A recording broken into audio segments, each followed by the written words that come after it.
I don't know if you guys have realised, but real estate agents are not the most trusted professionals going out there. And I was kind of curious about this to see, well, how trusted are we? And I went onto Google to have a look at what they said, and that's obviously a reliable source. And Reader's Digest came out with this article that looked at the top 50, or not top 50 professions, but the most common professions, and they ranked them in trustworthiness. And this is what they came up with. This is the top 10 here. So you've got the paramedics and the firefighters and the rescue volunteers. And everyone here you would expect to be here, right? But real estate agents aren't there. Now, if you start working down the list and you continue to go down the list, you go to the bottom 10%, the bottom 10 of the 50. And this is what we got. We started real estate agents here. Below that are call center staff, sex workers, insurance salespeople, politicians and door-to-door salespeople. So we're not the most trusted profession going around. And what I wanted to do when setting up Alexa Real Estate was to be able to try to, at least in my little corner of the world, just try to add a bit more respectability and do the right thing by my clients, right? Now, every real estate agent's going to tell you, if you ask them what they're like, they're going to say, well, they're honest, they have integrity, they're going to deliver the best possible service. But it doesn't mean anything, because it's just them speaking about themselves. What matters is what their clients actually say about them. And that's the most important thing. So to me, what I wanted to do when setting up Alexa Real Estate was to set something up that was going to be able to deliver something that was as good as I could possibly deliver. And to do that, what we had to do was go back to the basic fundamentals of what sales were and work from that position upwards, and from there build the systems to make something as good as we can make it.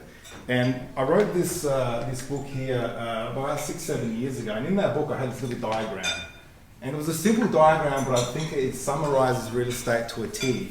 And basically what it looks like is this. There are 3 key components to whenever you're going to sell a property. And these key components look like this. The first one is price. The next one is marketing. And the next one is a salesperson. And I'll explain what these are. So first of all, and the first thing to understand about pricing real estate is this. Unlike a Google share or a BHP share that might be worth $73.36 at any point in time, real estate doesn't have a price.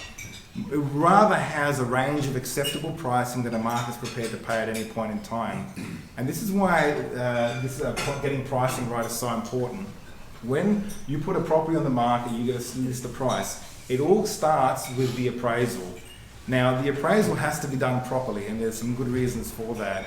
Now, when you do an appraisal and you're looking at a standard house, the kind of things you're going to be looking at are going to be, so on a standard house, will be the size of the house, size of the land, the age of the house, how many bedrooms, how many bathrooms, how many car parking spaces, has it been renovated or not, all of these things. And you look at that and you compare it to recent sales of similar houses, and you can formulate a price, okay? And these recent sales, and they have to be similar prices, the similar houses, are essentially a reflection of the psychology of the market, of what it's prepared to pay for that kind of house at that point in time. If you're looking at a development site, the complexity goes up a little more.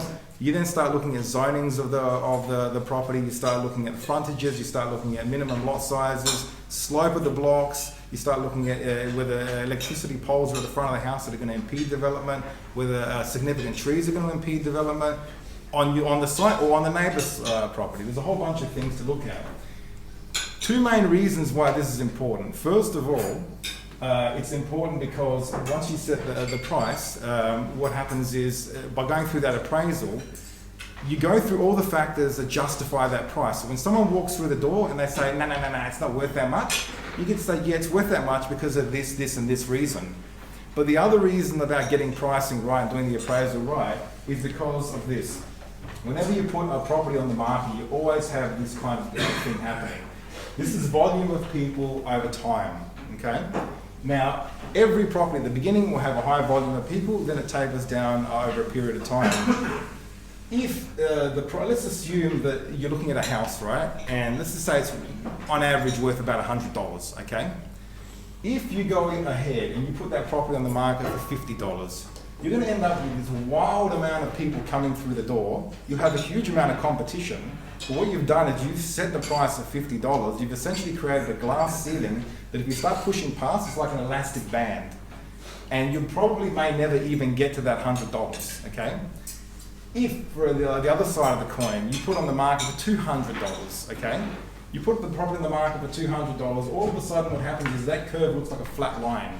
Nobody comes, there's no competition. If there's no competition, who's going to drive price up? And if no one's driving price up, again, you may never even hit that $100. But if you hit the sweet spot in pricing, if you've done the appraisals correctly, you hit the sweet spot, what happens is you get a good amount of people coming through. And at the same time, what you do is you set up an environment of competition that the price starts getting pushed through to potentially at $100 or maybe a little more than $100. That's why pricing is critical, and getting that right is critical. The next thing that's important is the marketing, okay? Marketing is important. One of the things that we decided at Alexa when I started the sales division is that we're not going to be restricted by marketing in any certain way. And what I mean by that is this: if you look at franchises define themselves by how they look, and they have a certain type of marketing, and they do marketing in a certain way. It might be when you go to an open, you get the flyer, it's a one-page flyer. It might be an A3 folder, but they have a certain type of look. The issue with that is that every single property is different. And if every single property is different, how do you explain all the benefits of that property in a certain rigid way? So what we do is we have booklets that literally have ranged from 16 pages to 32 pages, not for the sake of putting volume in there, but for the sake of actually being able to describe that property. Some properties you may need to be top heavy with technical information, say for development sites. Other properties may need emotional information like history or something like that. Other properties may need area information. The thing is, anything goes when it comes to putting these properties on the market. The most important thing is that that specific property is actually represented in the best possible way. And we're able to do that by having our booklets, we're able to have that by having our booklets and the kind of information we're able to put in them, the kind of information we're able to put in them that tailors it to that property. Now, the reason for this is this: we said that a property doesn't have a fixed price, it has a range of acceptable pricing. The power of marketing came to me, it really hit me when I was on a flight from between states, I think between Adelaide and Perth, right? And I opened up one of the magazines, and I had this picture. They had a picture, on one page they had a picture of a rock, and on the other page they had that exact same rock sitting on velvet in a little box, and they called it an exfoliating rock. That exfoliating rock was worth $100. That rock on the other page was worth nothing. That's the power of marketing, because marketing is all about changing perception of how people see things. Negotiation begins at the marketing, because what you're doing before the agent even opens their mouth is you're putting the marketing in front of them that's beginning to change their perception on how they see it. That's why it's so important to put the right stuff in there, okay? The next thing is the salesperson, okay? Now, as a salesperson, I primarily think that there's only two things that I do. There's a whole bunch of other stuff like admin and stuff that I don't like to do, but there's two things that I really do that it's the most important. The first thing is the marketing, okay? I design and construct that marketing in a way that's going to be the most appealing to the people that come through the door, okay? And we've already discussed that and the reasons for it, to be able to change perception.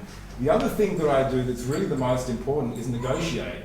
Now, like we heard before, basically I've spent 6 years pretty much touring the country from time to time, lecturing in the area of negotiation, and I've written a book in the area of negotiation. So I think I've got a reasonable idea of negotiation. And the beautiful thing about negotiation is this, that the more time you're actually doing this in this industry, you start to learn more of the nuances of how people speak and how their tone goes, and understanding what to say and when to say it, okay?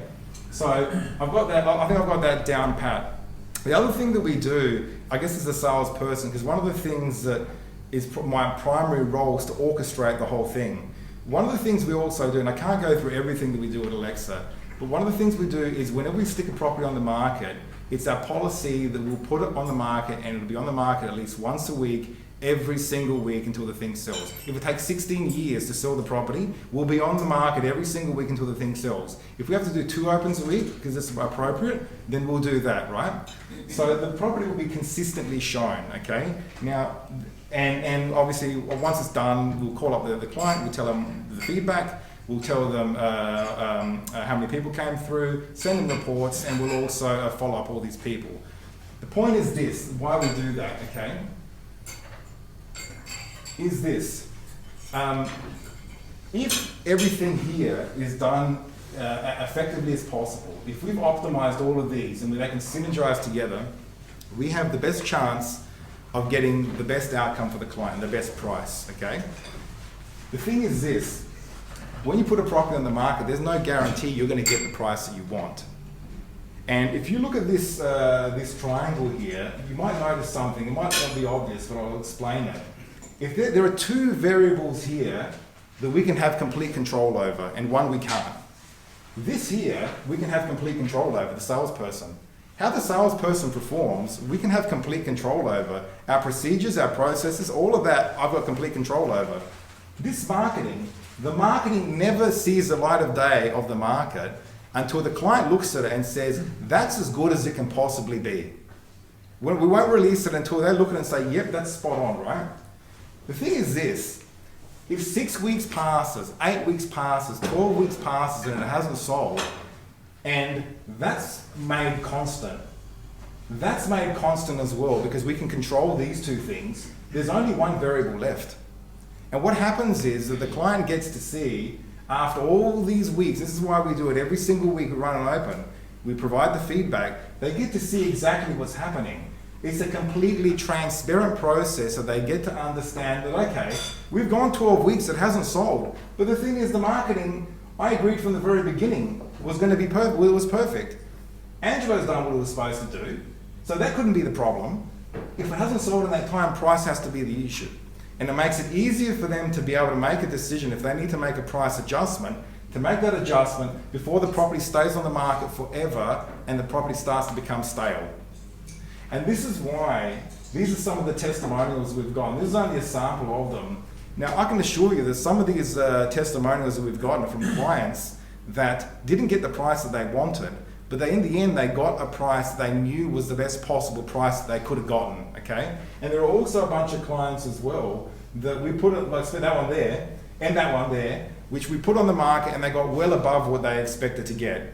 The point is this, the reason we consistently get these testimonials is because we've set the systems up in a way that are completely transparent and the clients know exactly what's happening. And there's not going to be any guessing at the end that if a price reduction needs to be done, is it because the marketing wasn't good? Was it because Angelo was sitting on his hands and doing nothing? It was because basically a price adjustment needs to be done. We had our best efforts in the beginning to try and figure what price was. Unfortunately, in the end, the market didn't bear that. And now we have to make the appropriate adjustment. And the best price in the end for that property ultimately gets achieved. And that's pretty much how we run our system. And that's my talk. Thanks.